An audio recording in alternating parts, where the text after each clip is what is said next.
तर hi friends, नमस्कार, good morning. स्वागत आहे तुमचं माझ्या मिनी ब्लॉगमध्ये. तर आज मला जायचं होतं राजूरला.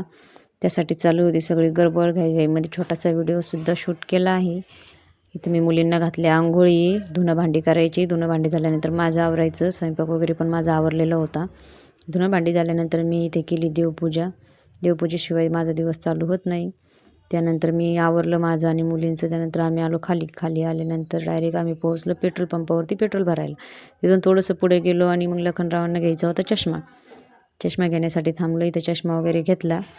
मग आम्ही निघालो संभाजीनगर टू फुलंब्री रोडनी. हा आपला समृद्धी नवीन झालेला.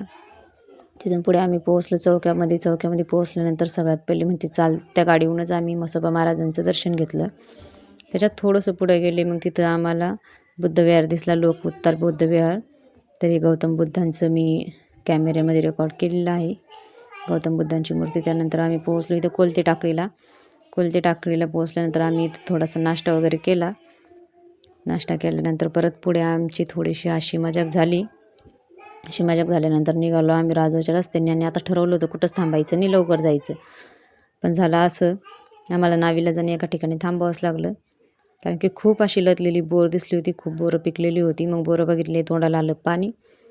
आम्ही गाडी थांबवली, थोडीशी बोरं वेचले आणि बोरं खात पुढचा प्रवास परत आम्ही चालू केला.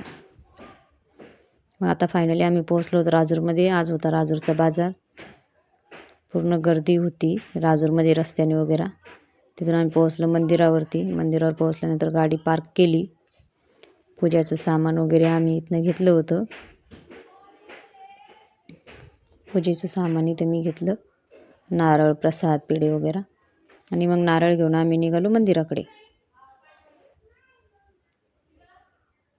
मंदिराकडे जाऊन आम्ही मंदिरामध्ये इथं फोटो वगैरे घेतले. म्हटलं आलोच आहे तर आठवणीमध्ये राहण्यासाठी काहीतरी फोटो वगैरे पाहिजेच, म्हणून फोटो वगैरे काढले. मग इथं सगळ्यात पहिले आम्हाला खालीच लागलं वरुण देवाचं मंदिर. इथं आम्ही दर्शन घेतलं. इथं नारळ पण फोडून घेतलं, कारण की वरती नारळ फोडायला अलाउड नव्हतं. खालूनच नारळ वगैरे फोडलं, मंदिरामध्ये इथं ठेवलं आणि परत वरती जाण्यासाठी आम्ही निघालो. वरती चाललो होतो आम्ही असंच गप्पा वगैरे करत, एकमेकांचे फोटो व्हिडिओ घेत. असं करत आम्ही पोहोचलो मंदिरामध्ये. इथं आल्यानंतर अगरबत्त्या बाहेरच जमा करून घेतल्या, शिर्डीच्या साईबाबा मंदिरासारखं. इथून पुढे आम्ही चाललो होतो मध्ये. वरतीतून खालचा व्ह्यू छान दिसत होता, ते सुद्धा शूट केलेलं आहे आम्ही. मध्ये येऊन बघतो तर काय खूप मोठी रांग होती दर्शनासाठी. तेवढ्या रांगेमध्ये आम्ही उभं राहिलो. आणि इथं काही फोटो आणि व्हिडिओ काढायला अलाउड नव्हतं, म्हणून आम्ही तिथं व्हिडिओ आणि फोटो घेतले नाही.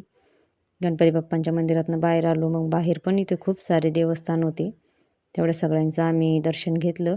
इथं महादेवांचीच पिंड वगैरे आहे. हे अन्नपूर्णा देवीचं मंदिर होतं, इथंही आम्ही दर्शन घेतलं. आणि हे महादेवाचं मंदिर होतं, इथं पण आम्ही दर्शन घेतलं. त्यानंतर आम्ही निघालो होतो सगळे दर्शन घेऊन तपोवनला. कारण की तपोवनला असं मानलं जातं की आपण जर नारळावर आपली इच्छा बोलली आणि ती होमामध्ये टाकलं तर आपली इच्छा पूर्ण होते, म्हणून आम्ही इथं पोहोचलो. पण इथं पोहोचल्यानंतर झालं असं, तपोवनला पोहोचलो आणि आमच्या लक्षात आलं की आपण हेल्मेट राजूरमध्येच विसरलो, जिथून प्रसाद घेतला तिथंच. मग आम्ही परत राजूरमध्ये गेलो, आमचं हेल्मेट घेतलं आणि पुढच्या प्रवासाला निघालो. कारण की पुढे मला जायचं होतं माझ्या नणंदबाईच्या घरी. ते काही मी शूट वगैरे घेतलं नाही काहीच, पण नणंदबाईच्या घरी गेलो. नणंदबाईच्या घरी जर गेलो तर तिथं त्या घरी नव्हत्या म्हणून तोपर्यंत आम्ही भोकरदनमध्येच थांबलो. एका ठिकाणी भेळ वगैरे खाल्ली. त्या घरी आल्यानंतर आम्ही मग तिथंच मुक्काम वगैरे केला आणि दुसऱ्या दिवशी घरी आलो.